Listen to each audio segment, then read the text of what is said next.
rolling. Hi. Happy Mother's Day. Happy Mother's Day to all the mamas out there. Yeah, so Jenna's on the rant with me today. That's cool. Yeah. So apparently the ghost did not exist. It was a Fire Stick issue in the TV. So yesterday the TV, so it was ghost or coincidence is what happened, but the TV popped on and music just came on, but there was no screen. But it said, "Sorry to interrupt," at the moment I got to walk over it. And that's what tripped me out. Yeah, I mean, it's quite coincidental. Right? Coincidences are crazy sometimes. Because what are the odds? Like, what are the odds that happened? But the thing is, our Roku does that all the time. If the TV is left on for a long time and the Roku's left on sleep mode, and for some reason, it will just turn on the audio and the screen won't come up. So that happens all the time. But the fact that it came up and said, "Sorry to interrupt." Right. It's the sorry to interrupt. That's quite coincidental, but very, very funny. And it gave me goosebumps, too. I was really feeling like, whoa, something. Well, I was really feeling like I'm in the middle of something right now. You know that I'm all about the energies and the spirit world and all that stuff. I mean, who's to say that coincidence isn't actually some sort of energy moving through the house? Right. Going, hey, I'm here. And that's what I was saying yesterday. It was when you go, if you've ever thought about a friend or something, and you haven't seen this friend for 10 years, all of a sudden this friend calls you. Yeah, that happens. Yeah. That happens all the time. You know, me and my mom, we have dreams about each other and then wake up to call each other at the same exact time. Yeah, see, that's weird. Or when you yeah, I've had that too, where I'm about to text somebody and they call me. They call me right as I'm about to hit send. Yeah, and it's somebody that you haven't talked to in months. Yeah. Yeah. Yeah, that's weird. What does that mean? Is that a cosmic energy? And if it is a cosmic energy, why is there the opposite where we do dumbass shit where we should have turned left when we went right? Well, some people in times of their lives are kind of blind to that, and there's some times where we are actually very open, you know. And especially if you're texting somebody out of the blue, something that's meaningful. It usually happens when it's something that's meaningful or important, or they're you just heartfelt, you know, you're texting that person going, "Hey, I miss you. How you doing?" Right? That's heartfelt. It's an open energy, an inviting energy for their energy to come into your escape. You know, you want to hear from them, or you need to hear from them, or something that's urgent. You know. Well, a great example is like an audition, right? When you leave that audition, you know you're like, I killed it. No way I'm not gonna get it. Boom, I don't get it. Well, right. So obviously the energy was off. No, you automatically thought about not getting it. You just thought about that. There's no way I'm not getting it, and putting those, even not getting it, those words in your thoughts and in your speech patterns, that instantly the universe will attach onto that negative and will block it off, because you're automatically thinking about not getting it. Well, you're not just going, "That was a great audition." Well, no, the one I'm talking about is I knew I was going to get it. Knew it. There was even a fact I didn't get it, and that happens. I mean, that just happens in the business. But yeah, but you still said to yourself, "There's no way I'm not getting that." Right. You're automatically thinking about not being able to get the part. Is that the same in gambling too? Yes.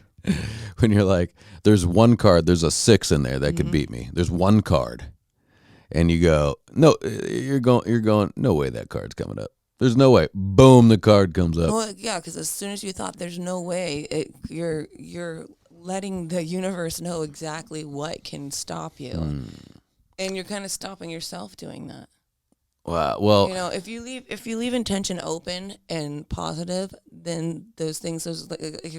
I know it sounds stupid, and there's a lot of people that call this book a scam, but The Secret is the book. The Secret is really quite eye-opening to how positive and positive reinforcement and the law of attraction works.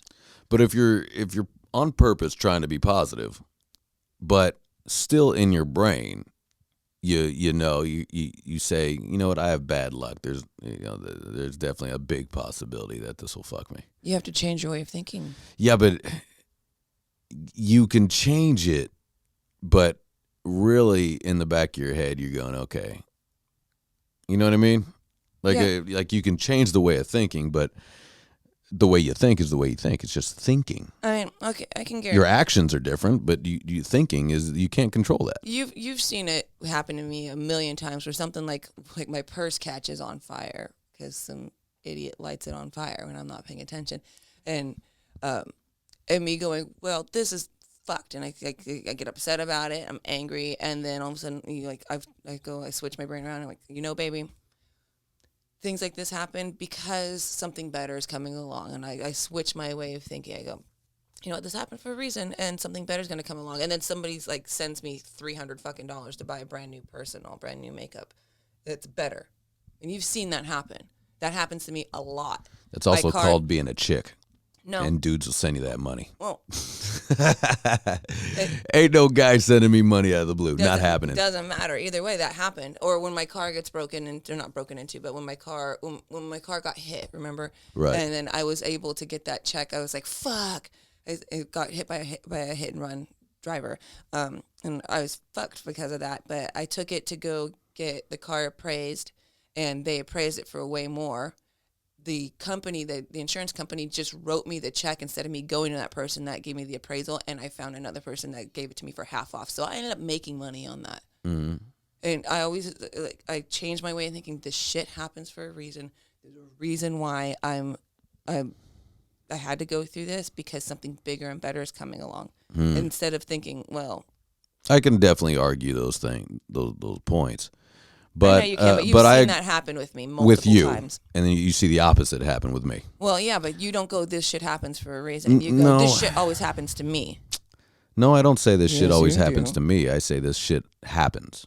Not to me, it happens to a lot of people. This shit always happens. But, yeah, I mean, those are interesting points, and I like it. But life has a little bit taught me different. A little bit. Where it's all, you have to make everything happen. Things don't just happen to you. It just doesn't work that way. Well, you definitely have to make things happen. You have to put them in motion. But, I mean, the outcome could be better. Yeah. Say something crappy happens, but the outcome, because of that crappy thing happening, was clearing way for you putting this other thing in motion that's bigger and better. Yeah. I can definitely sense another person on the other line listening to this going, fuck you, while they're sitting there where they feel everything's fucking them. You know what I mean? Or maybe it's another person on the other end of the line going, you know what, I should change my way of thinking, and they get started doing something awesome in their life, and then a year from now, they're in a better living situation with a better paycheck and a thicker wallet. I definitely agree, but person on their side. Well, I definitely agree that good energy creates good things to come. Mm-hmm. Good motivation, being driven, things like that create, when you do nothing and you sit there and stare at the wall, nothing's going to happen. In fact, the opposite. Exactly. You're going to die. It's a slow death if you literally do nothing and have zero motivation.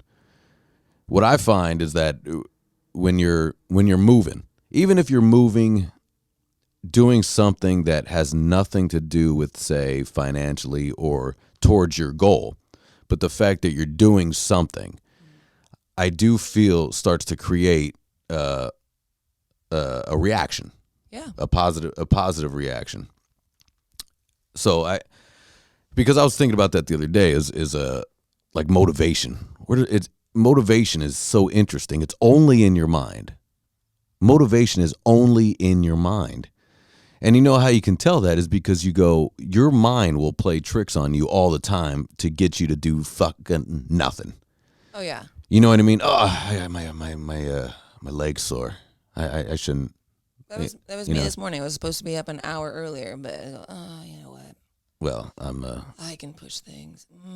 I can push it another half an hour. I can push it another 15 minutes. Fuck, I got to get up now. But I've done that every day of my life. And now I'm like, crap. And then you're all, hey, you want to get on the podcast? Like, yeah, get on the podcast. I'm going to be pushing. I'm hoping that my mom's a half an hour late. Oh, is your mom coming this morning? Yeah. Oh, okay.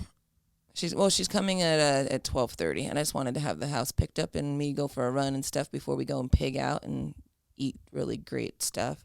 Oh, okay. You know, like it's easy to put in your head. I can push that off. Well, fuck, it's last minute. You know. Yeah. Nice. Well, I think that's cool. So that'll be good. But yeah, I think motivation is such a trip. But every day of my life, I'm going to be honest, I'll hit that snooze button every day. I know you're not a morning person at all. Not since I was a child. Yeah. And I've worked a lot of jobs, 9 to 5s. Every time. When I was working for my dad he made a shirt one time for me. Oh, yeah. And now we had daily ball busting sessions at my dad's office, which I miss. That was kind of fun. But he made a shirt for me called the New 830. Because what happened is I was 5 to 10 minutes late every day, 5 to 10 minutes late, give or take a few days. But I was also doing a lot of drinking and partying, and But so he said so he goes, you know what, Ian, your time to get in is 8:30 now. Since you can't get in at 8, it's 8:30 now. And I said, okay. So I came in at 8:35. And so the joke is, well, Ian, you just say when 8:30 is. You know what I mean? So he made a shirt that said the New 8:30. Cheaply made. It was funny, though. But the point is there's something about I just can't, you know what I mean? I can't, and my dad would go, when I'd be late, he'd have to give me a talk and go, look, if you really wanted to be here, if you're really motivated to be here, you'd be here on time. I go, not true. Because I am definitely motivated to be here. I'm working for my dad's business. That's important to me. That is important. But I'm 5 minutes late to baseball practice. You know what I mean? But that's not true. Band practice, I am early as fuck for the most part. So you're the one that's inciting band practice, so you're always there set up. But it's also at night. It's true. Same with baseball. Baseball rarely was in the morning. Now wrestling, fucking in the morning, 5 a.m. for weigh-ins, man. Sounds horrible. Oh, miserable. So imagine miserable little Ian being pissed off in your singlet. Just tiny Ian. All 100. Oh, mad in his little red singlet. 128 pounds of it. Going, I don't want to be here. He's all skinny. Well, the beautiful part is that I never had to cut weight because I wrestled up. But it was fucking miserable. I don't miss that at all. I'm just picturing you, little you, in a red singlet with like white socks up to your knees. Not no socks because you got your wrestling shoes on. I guess I had socks. Yeah. You know what I'm gonna do? I'm gonna have my mom. I don't have it. My mom's got the wrestling pictures, I think, still. Yeah, we gotta have her send over the wrestling pictures. Send me over one, and it's so silly. You do the wrestling pose. And then they take pictures. Oh, like you're about to shoot. You do the wrestling, yeah, like you're in your wrestling stance, and then you take the pictures. I'm so skinny. I'm so skinny, man. You must have been adorable. I don't know if I was adorable. I don't know. With your pimples and your buck teeth. Pimples, buck teeth. I was trying to be a tough guy. You know what I mean? Just sucks. Your red hair, you're all skinny. No, it was pretty blonde then. Pretty damn blonde. Getting No, red actually, right I now. think I dyed my hair black at that time. Oh, okay. I think I started dyeing my hair black in junior high, and I kept that all the way up until my 30s, I think. You dyed your hair black, but you didn't dye your eyebrows? No, I would dye my eyebrows sometimes too, and my little chin thing. I would do that. Yeah. And You're a teenager with a flavor saver? No, when I got older. Okay. I couldn't grow one of those until way older. But there's an old picture of I think I was at Daniel's birthday.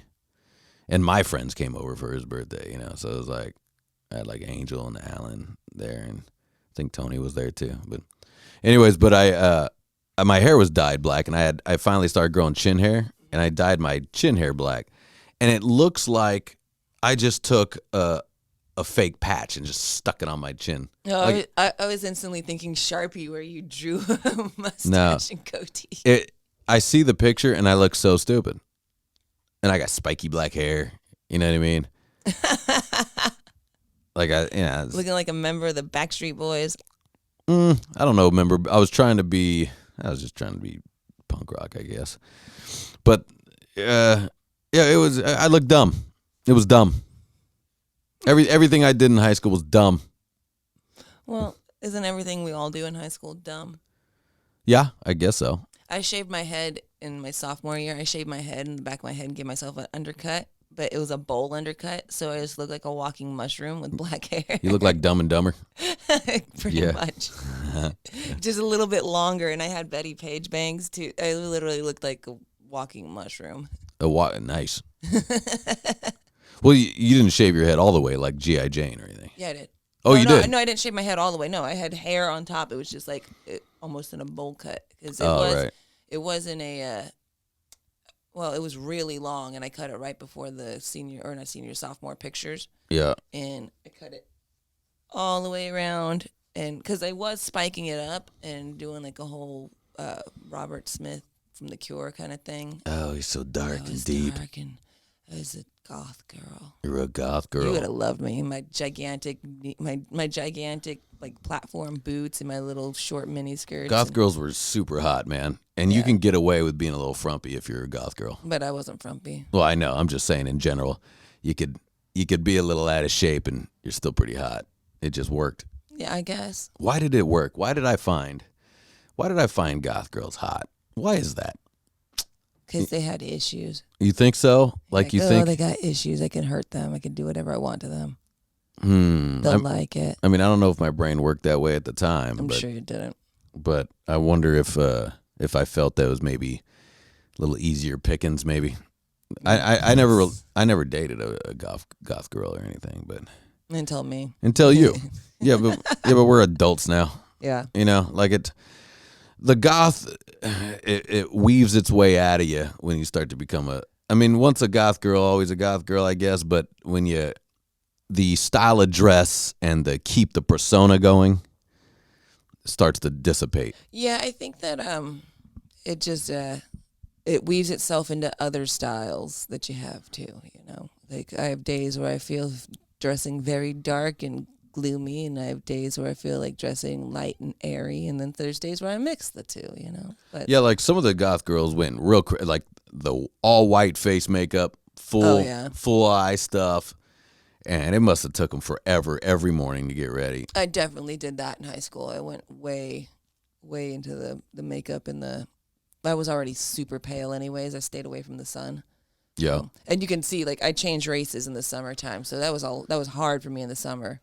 But I just stayed inside. It's weird in that age. There's an identity crisis that goes on, and you want to be an individual.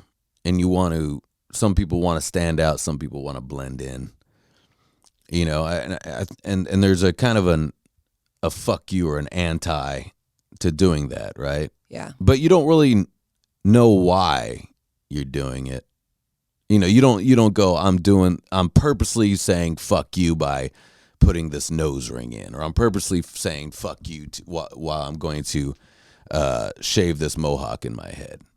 Right, because everybody's pissed, and it causes a ruckus in class, especially if there's not a lot of punk rock kids in school. I mean, I definitely shaved my head to get my dad's attention, just for him to be like, "What the hell are you doing?" Was that on purpose, or like did you go, "I'm doing this to get my dad's attention," or did you just kind of subconsciously? I think it was a subconscious thing. I don't know. I just did it because I wanted to shock my parents. And my parents are hard to shock. My parents are like, yeah, do whatever you want. This is what drugs are about. This is how sex works. Listen to this music. It's awesome. And then I cut my hair, and I was like, what did you do? Yeah, you know, So- I was talking about And this. that was it. And they go, "You look stupid." Like now, what's shocking parents? Because tattoos and piercings and things are the norm. Yeah, when your parents have tattoos and piercings. But you don't want your you don't want your kid getting tatted too early, in my opinion, because They make stupid decisions on they'll what they get they'll tattooed make on. dumbass decisions, like a face tattoo. Yeah, that's stupid. You know what I mean? Like, I still believe I'm not sounding old, but face tattoos, you got to earn them. You gotta earn them in many ways.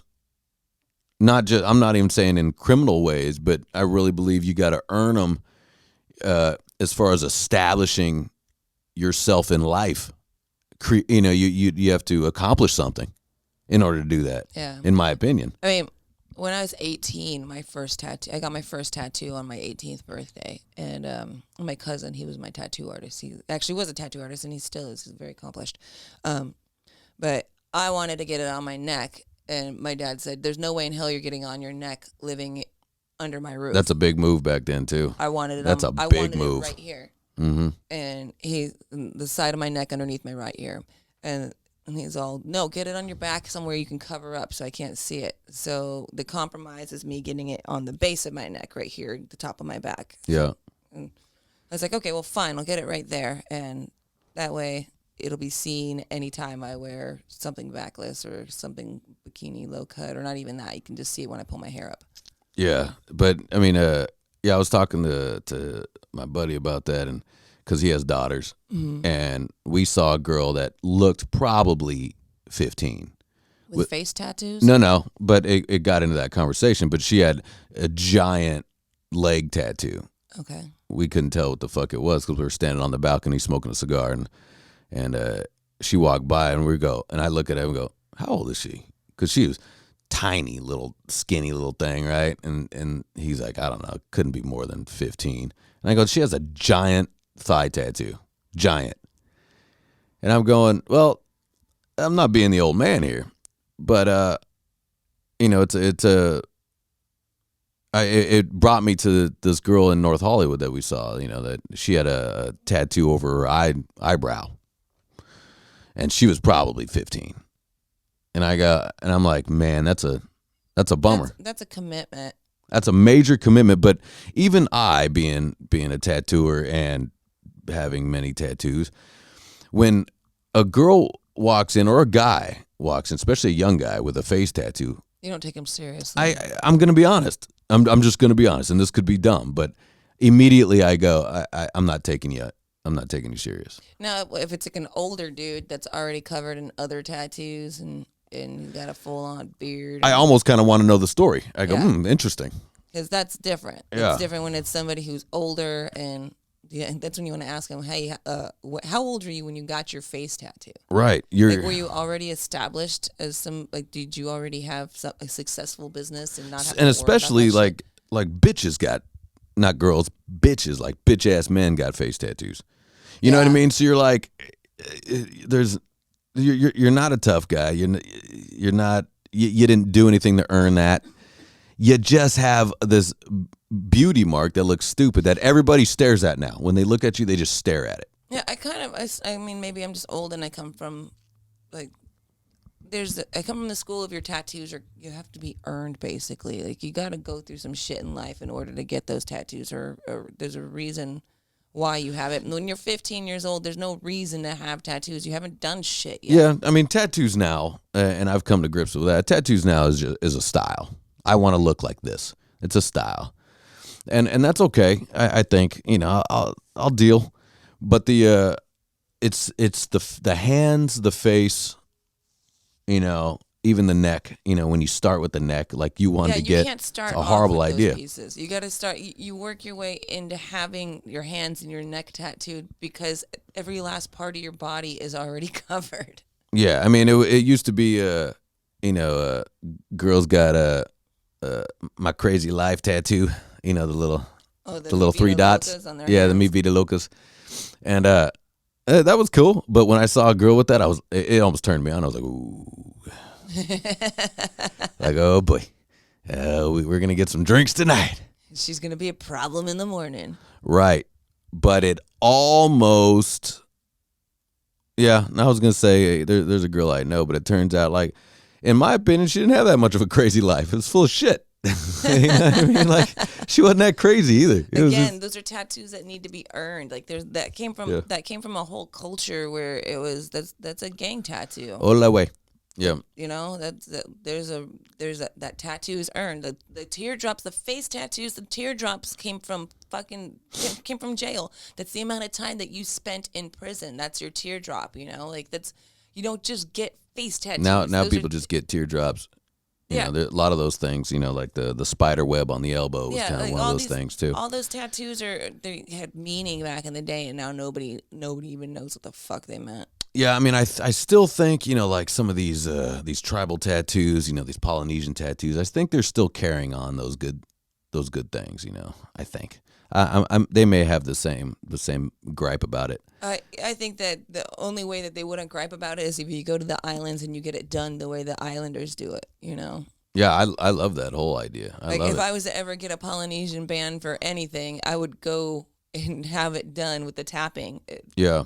Because I feel it would be disrespectful for me. One, well, I had Polynesian, and two, like, that's kind of the same thing. I had the little discussion online just with these numbing creams that they're trying to sell now for getting tattooed.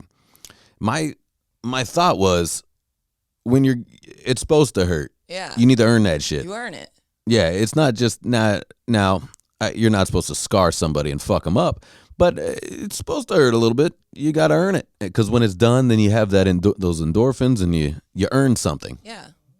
Yeah, a tattoo should be, to me, a tattoo should always be a badge, a reason why you got it done, a memory, or a goal to look forward to. Yeah. Like my back tattoo, I want to go to Egypt.